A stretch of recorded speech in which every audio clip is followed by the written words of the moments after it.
Bending Bro and Bro Eds. It's your boy Bangarang, Corey Gumball, aka Freedom Fighter. Shout out, what up?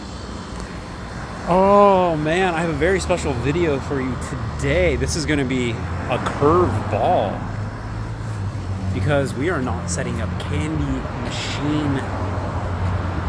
We're not setting up candy machines today, my friends. We are setting up something else, and I'm feeling like a shelf hog, probably because I'm such an amateur and I feel so excited about it. And if you thought I was an amateur when it came to setting up candy machines, woo! Amateur hour at the Apollo Theater Stadium starring yours truly has just begun. And it's one of the hardest things to do as an entrepreneur, right? Is figuring all this out, because sure, we can watch videos, we can ask questions, maybe we could talk to people, we could read a book, whatever, listen to audiobooks. At the end of the day, most of us are Lost Boy for life, okay? Straight up, Rufio, all right? Leader of the Lost Boys when Pam's not around. I'm so fly, I never land, right? So what I'm trying to say is, at the end of it, we're like on our own. That's the hardest part. That's the scariest thing, because it's like, I don't know what the fuck I'm doing. I don't know what I'm, trying to figure out what I'm doing right, what I'm doing wrong, what I need to do, what I'm not doing. You don't have the thought process of what, there's no path, right? There's no path. Going to your job is easy. That's why I say, like, when I'm at work, when I'm in my birdcage, that's when I'm off the clock, right? That's easy, right? Because I know what to do by default. When I'm in there, it's so much work. I work my ass off, right? But I know what I'm doing. And so it's not easy, but I don't have to, you get what I'm saying. When I'm not working, when I'm not in that birdcage, that's when the real work starts, because that's when you realize that there is no path, right? When I'm serving it up, ABC 1, 2, 3, I'm going in order, right? And I have my own order of the best way, the best route, and I just keep doing that. There's no order here. Yesterday I was driving around town.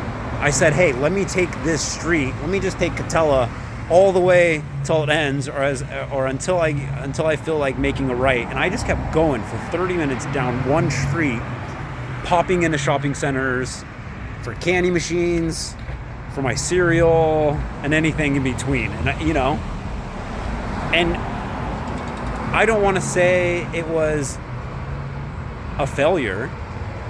It's not the right word, right? It's not a failure. It's like falling forward, right? It's like trying to discover, trying to learn, trying to put the pieces together, trying to find the pieces, It was like a personal mission, And it's like, okay, I figured out, hey, I need to sit home and make more phone calls, right? I can't just be, last week I had a nice run, stopping in all these barbershops, set up 2, set up 3, and it works out that way, right? And then other times you drive around and you're thinking, what the hell am I doing, right? I'm not being as productive as I can be. Am I just burning time? Am I burning gas? What should I be doing? How should I be spending my time? And then I'm like, I gotta be sitting at my house making cold calls, And if I was making cold calls the whole time, I could probably cover more ground. And then I ask myself, okay, well, am I just going to get rejected from cold calls? And then it depends, well, what am I working on? And then it's like, if I spread myself too thin, it's like, oh, am I working on my book? Am I working on my cereal? Am I working on my candy? And then all of a sudden, nothing's getting done. Anyways, let's get to the point of this video. Very exciting for me Anyways, let's take a look. We are at a shop up in LA, and I just set up my cereal. Super excited. I feel like a shelf hog. Ready for it? Let's go. Here we are somewhere I am not familiar with, in the middle of LA somewhere. I don't know.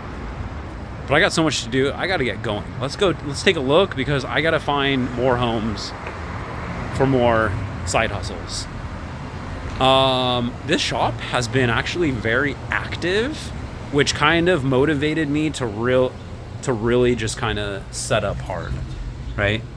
And the cool thing is, my competition is a bunch of fun, even though they're like healthy alternatives to what we're used to. Very cool, very colorful. Looky what I found here.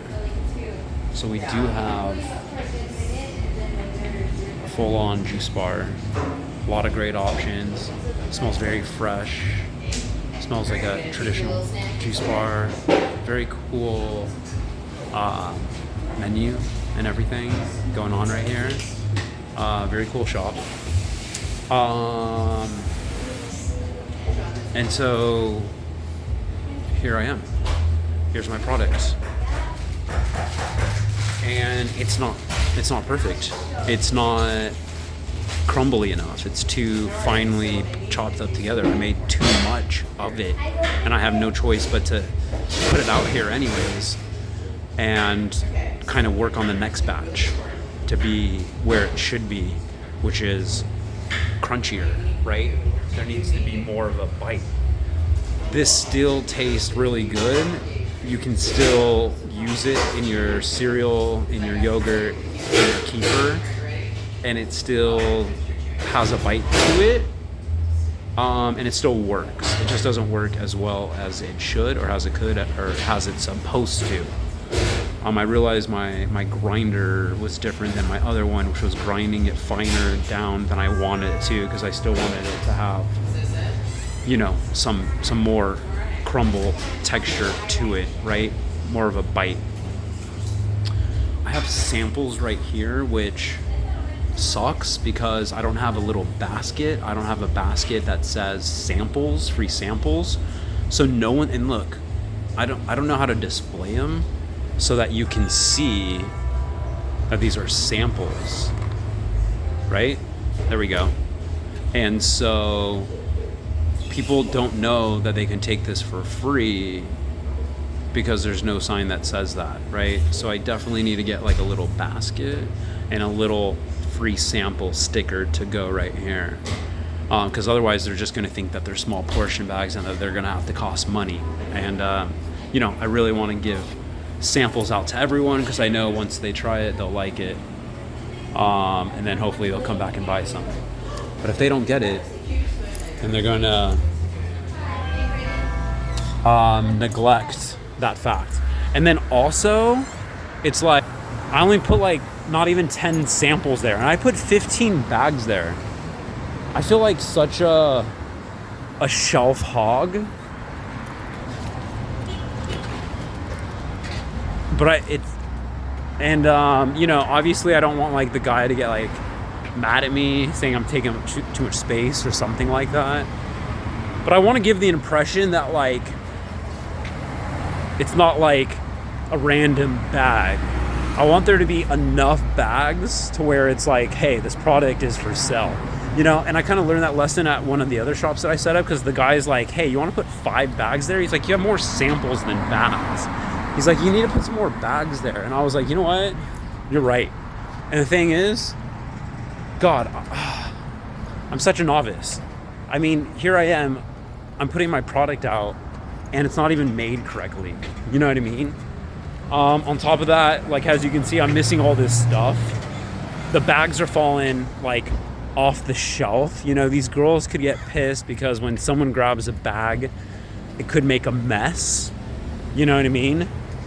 And so maybe I need to put my product itself in a little basket or something. Because the thing is, you don't want to be a burden. You don't want to be a problem. You don't want to be a pest. You don't want someone to complain about you, right?